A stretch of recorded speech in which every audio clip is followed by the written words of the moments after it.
So now that we've reviewed the video of your vocal folds, I'm going to explain exactly what we saw and how that affects your voice. So you have a growth called a granuloma on your left vocal fold.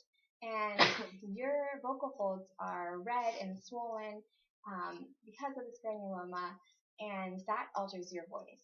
So when we speak, we vibrate our vocal folds, and this growth is affecting the vibration of your vocal folds. And your voice is sounding hoarse and rough because of it. And the swelling and the growth also affect your vocal folds because they make them heavier. And things that are heavier are going to vibrate at a lower rate. So when we are speaking, our vocal folds are vibrating, and yours is vibrating at a lower rate, which causes a lower pitch. So another thing that is occurring is this growth is blocking the closure of your vocal folds because your vocal folds come together. So when you have this, we'll say this is the block, there's going to be air escaping, the air coming out from your lungs. So there's also a little bit of breathiness in your voice. So you have a rough, hoarse voice with a lower pitch, and there's some breathiness. And you also mentioned that you're doing a lot of throat clearing, as we just heard, and that also causes irritation in your throat. So that is, every time we clear our throat, we are also bringing our vocal folds together, and it's just a little bit more forceful than when we speak. So this slamming is going to cause redness and swelling even more. And you're obviously going to be coughing a lot if you feel something in your throat. That's just what everybody does. And so you're having this increased coughing due to the granuloma because you want to get it out. But it's pretty stuck there. So we're going to talk later about how to reduce coughing just to help your voice and help the swelling and irritation. And you've also have reported that you have acid reflux. And it's good that you've gone to the doctor and you're taking medicine for that.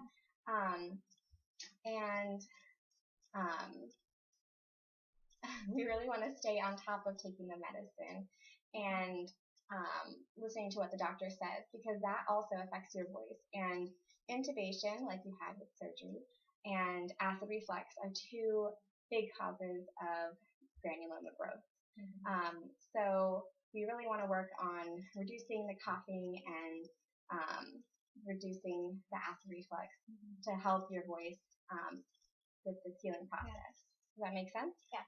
Okay, so unfortunately the way we treat granulomas is through surgery. So that is something you're going to have to talk to your ENT about. Okay. But my job as your speech language pathologist is to train you how to use your voice now for after surgery, so that your voice can, so your vocal folds can heal properly, and we can get you back to our ultimate goal, which is your pre-granuloma, pre-surgery voice with normal use and function. Okay, so now we're going to discuss something called the confidential voice.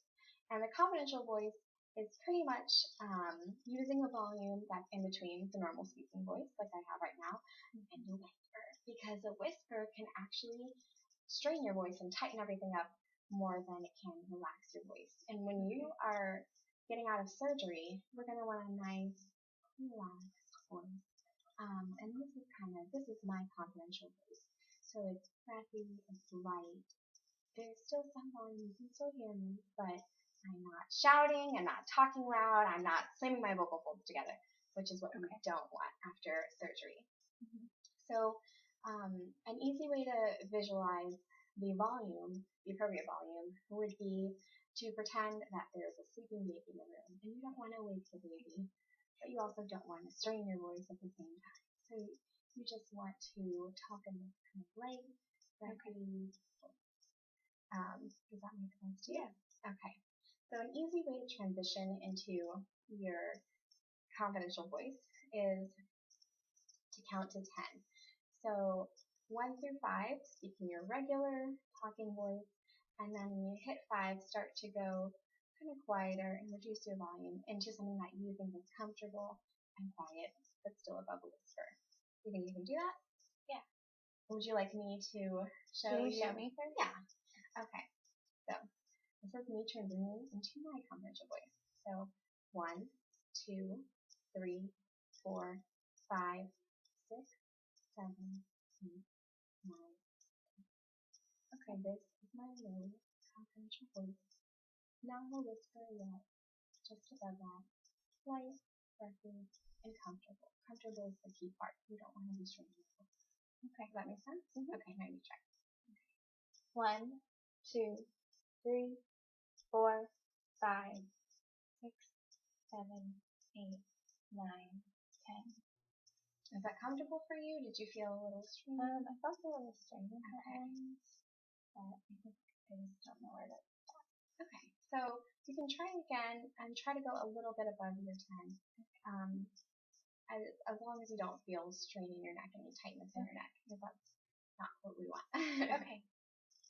1, 2, 3, 4, 5, 6, 7, 8, 9, 10. That sounded a little like, That felt better. yeah, lighter, breathier.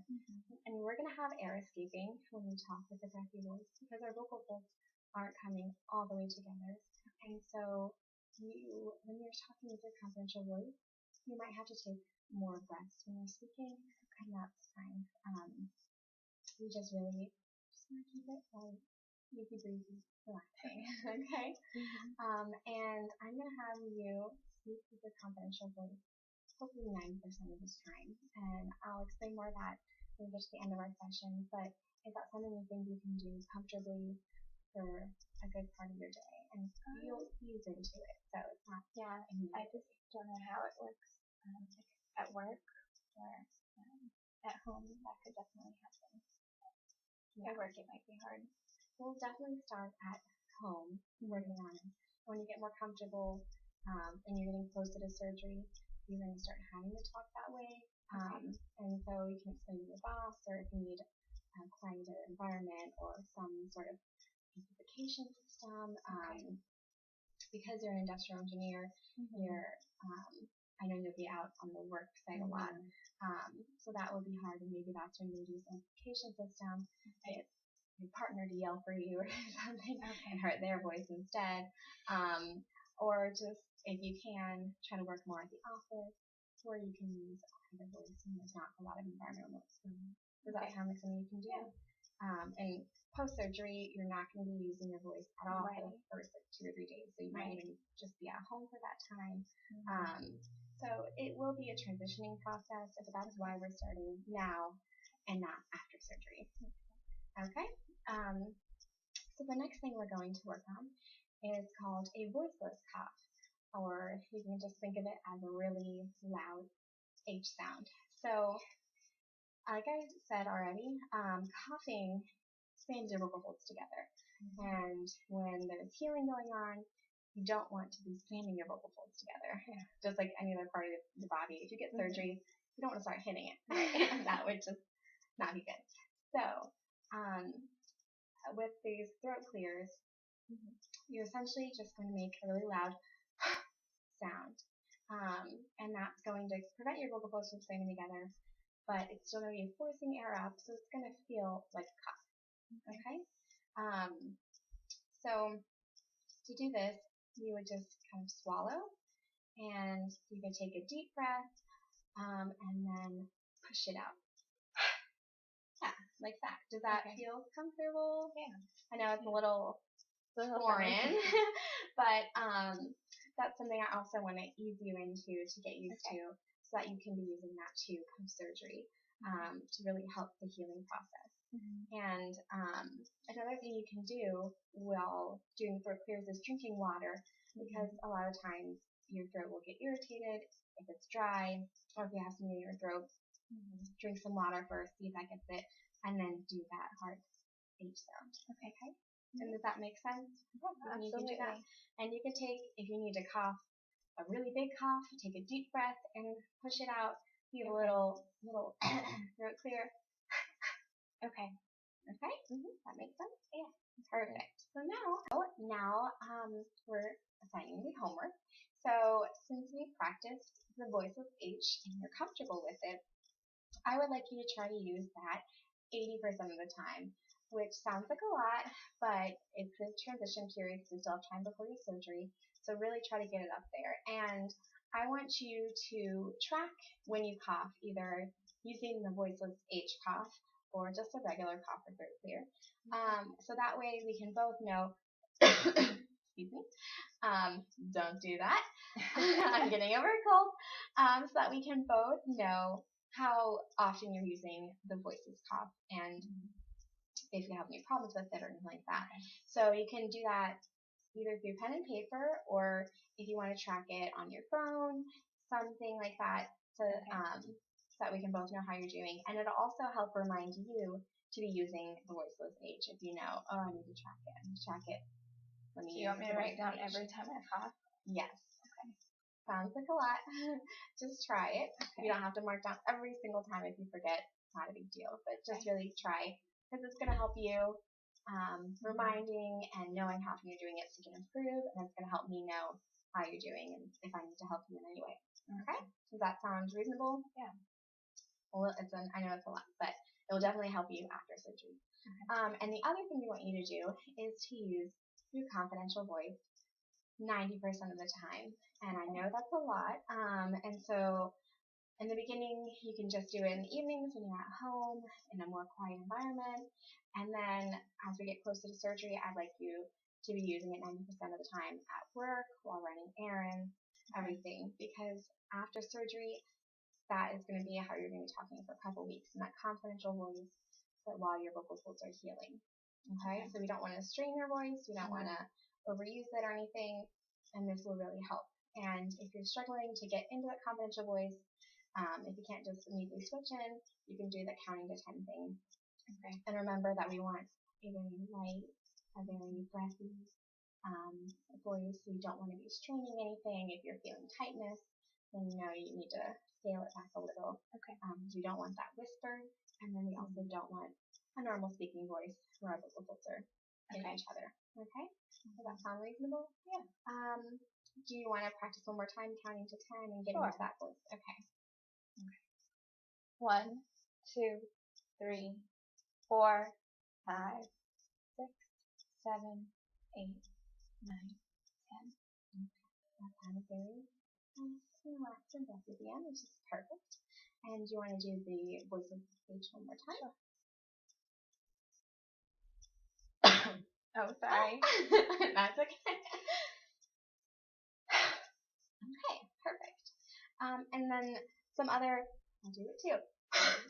Some other little things that you can do. That's weird. Okay, there we go. That you can do to help your voice is to hydrate and drink water, which is just good for your body in general, but it's also good for your vocal folds, especially while they're healing. You want to keep them nice and moist and healthy. And it will also help you with the voiceless H cough.